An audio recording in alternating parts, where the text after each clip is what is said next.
Good afternoon students, स्वागत है आप सभी का हमारे यूट्यूब चैनल पर जिसका नाम है सौरभ क्लासेस फॉर हिस्ट्री। आज मैं बीए सेमेस्टर थर्ड के सब्जेक्ट कोड CC7 जिसका नाम है हिस्ट्री ऑफ इंडिया 4, जिसमें हमें 1206 से लेकर 1550 तक के इतिहास को पढ़ना है, उस पेपर से एक महत्वपूर्ण विषय आप लोगों के सामने लेकर आया हूँ। आज हमारे अध्ययन का विषय है सल्तनत कालीन ग्रामीण अर्थव्यवस्था। ठीक है, तो चलिए बिना समय गवाए हम अपने इस विषय को प्रारंभ करते हैं।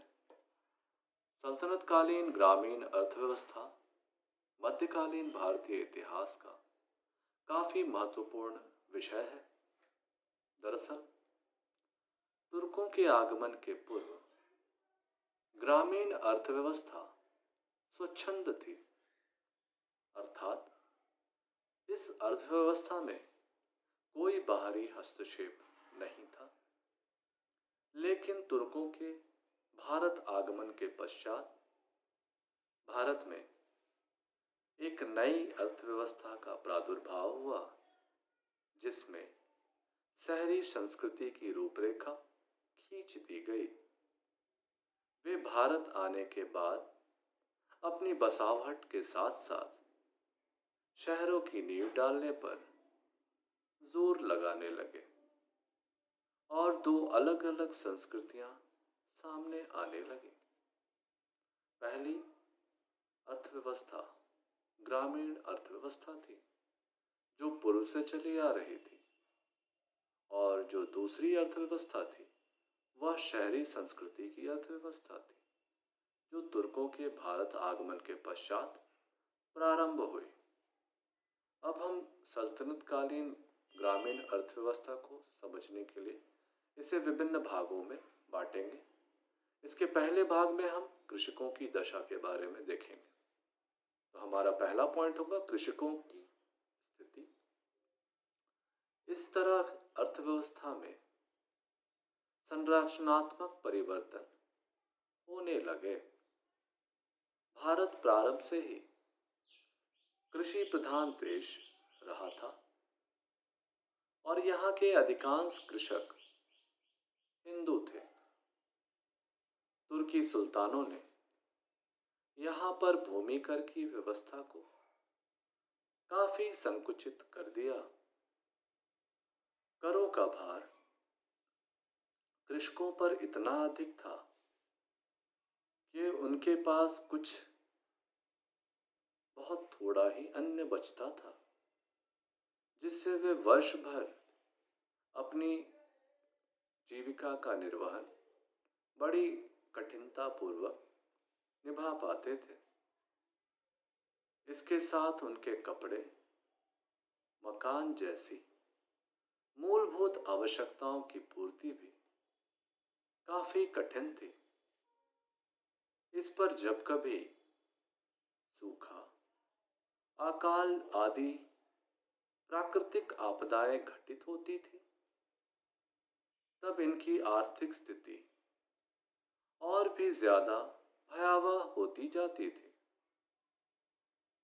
वैसे कुछ सुल्तानों ने कई बार कृषकों को ऐसे अवसरों पर सहायता पहुंचाने का प्रयत्न किया तथा लगान में छूट भी दी,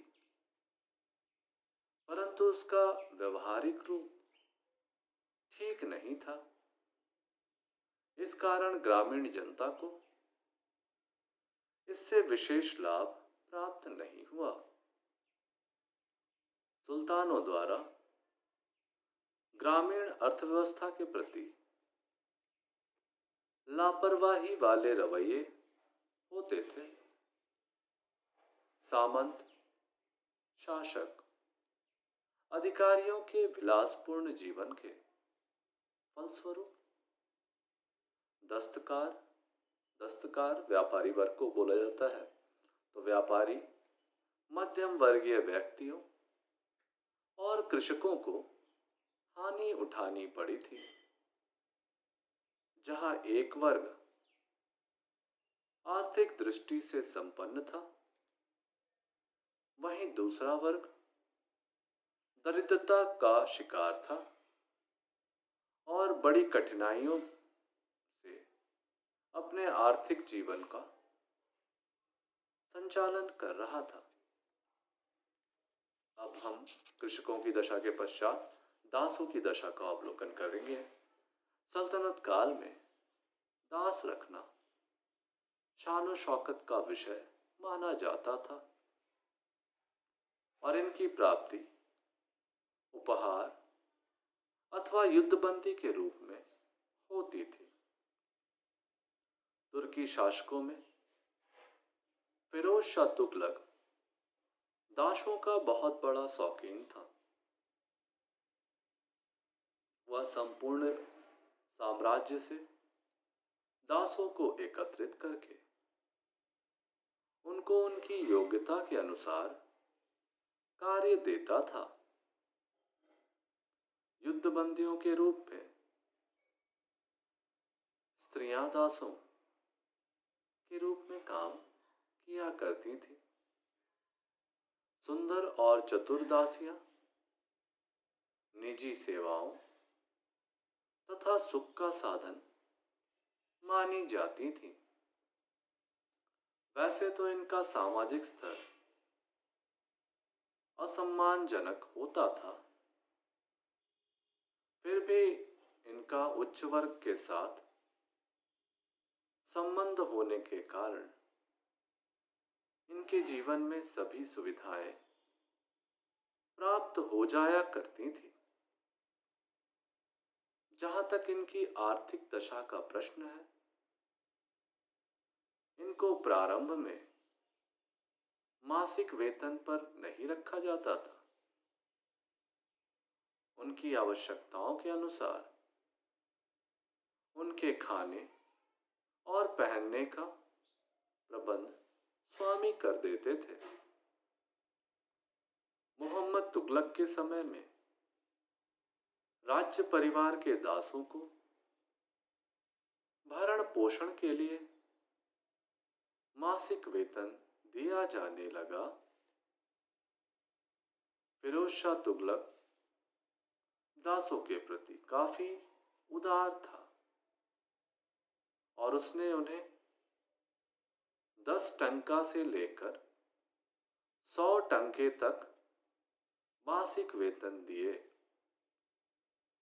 लेकिन राज परिवार के अलावे जो दास होते थे, वे मुख्य रूप से ग्रामों में निवास करते थे। उनका जीवन काफी कष्टमय था। वे अत्यंत निम्न स्तर का जीवन व्यतीत करते थे।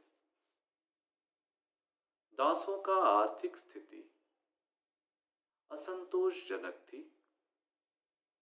इस तरह कुछ दासों को छोड़कर शेष सभी दासों की दशा अत्यंत शोचनीय मानी जाती है। अब हम उस दौर के कारीगरों और शिल्पियों की दशा के बारे में अवलोकन करेंगे। सल्तनत काल में कारीगर तथा शिल्पी जो पूर्व की ही भांति अपने कार्यों में संलग्न रहे, उनकी तकनीक एवं औजार भी पूर्व की तरह ही कायम रहे थे। सुल्तानों ने इनको विशेष रूप से कोई प्रोत्साहन नहीं दिया। ग्रामीण कारीगरों एवं शिल्पियों की तुलना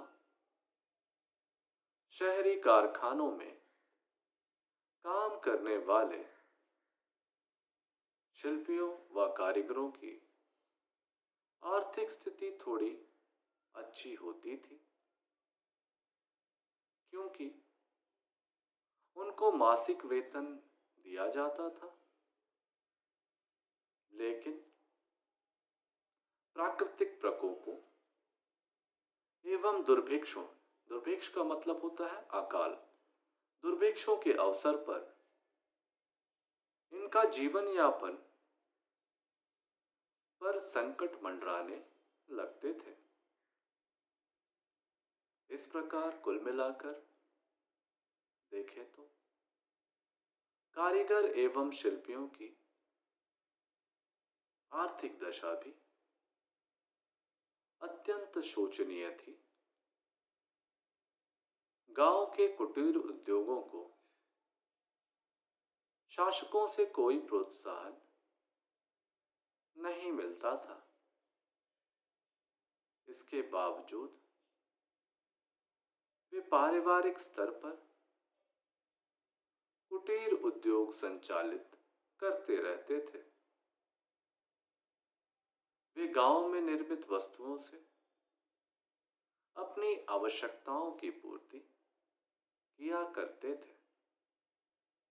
इस प्रकार से सल्तनत कालीन ग्रामीण अर्थव्यवस्था के विविध पहलुओं, जिसमें कृषकों, दासों, शिल्पी और कारीगरों के दशा को देखने के बाद हम इस निष्कर्ष पर पहुंचते हैं कि मध्यकाल में, विशेषकर सल्तनत काल में, ग्रामीण अर्थव्यवस्था की स्थिति संतोषजनक नहीं थी। गांव की अर्थव्यवस्था की रीढ़ माने जाने वाले कृषक वर्गों को शासकों की ओर से करों के बोझ से लाद दिया गया था और उन्हें कोई विशेष आर्थिक सहायता नहीं प्रदान की जाती थी, जिसके कारण उनका जीवन अभावग्रस्त होता था। दास वर्ग तथा कारीगर वर्ग ने अपनी दशा को सुधारने के अनेक प्रयास किए थे। वे शासकों के दास बनकर तथा शाही कारखानों में मासिक वेतन पर कार्य करके अपनी आजीविका को किसी प्रकार से संचालित कर पा रहे थे। लेकिन ग्रामों की कुटीर एवं लघु उद्योग बिना किसी प्रोत्साहन एवं संरक्षण के अपनी अर्थव्यवस्था संचालित कर किसी प्रकार से अपना जीवन यापन कर पा रहे थे। इस तरह से यह स्पष्ट होता है कि सल्तनत काल में ग्रामीण अर्थव्यवस्था काफी दयनीय अवस्था में थी, लेकिन शहरों की तुलना इससे बेहतर दशा में थी।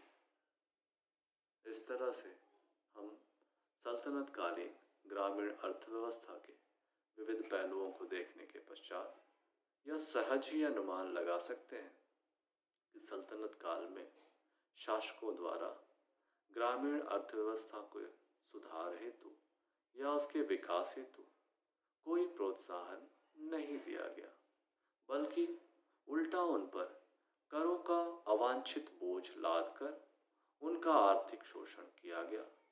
इस वजह से ग्रामीण व्यवस्था में संलग्न सभी लोग, चाहे वे कृषक हों, दास हों, अर्धकुशल या कुशल श्रमिक हों, कारीगर हों, ये सभी पर इसका प्रतिकूल प्रभाव देखने को मिलता है। हम यह भी पाते हैं कि कुछ शासकों ने यद्यपि ग्रामीण अर्थव्यवस्था के सुधार हेतु काफ़ी कुछ कार्य किए, जैसे ऋणों के बांटना, उनको तकावी अथवा ऋण प्रदान करना, साथ ही साथ उनको उनको कृषि हेतु यंत्र और औजारों को देना, खाद, बैल आदि उपलब्ध करवाना। इस प्रकार के कुछ कार्य दिल्ली सुल्तानों के द्वारा किए गए, लेकिन वे इन ग्रामीण अर्थव्यवस्था के सुधार के लिए नाकाफी सिद्ध हुए। दरअसल उस काल में कृषि के विकास एवं दासों व कारीगरों की दशा में सुधार के लिए किसी ठोस नीति का कार्यान्वयन किसी भी शासक के द्वारा सल्तनत काल में नहीं किया गया। इसके कारण ग्रामीण अर्थव्यवस्था ऋणग्रस्तता की शिकार होने लगी थी और यहाँ के लोगों का जीवन स्तर दिन प्रतिदिन निम्नतर होता चला गया। तो इस प्रकार से हम अपने इस विषय को यहीं विराम देंगे। हमें उम्मीद है कि आपको यह विषय समझ में आ गया होगा, आप इसे आसानी से लिख पाएंगे और हम एक नए क्लास के साथ फिर अगली कक्षा में आप लोगों के सामने उपस्थित होंगे। तब तक के लिए धन्यवाद।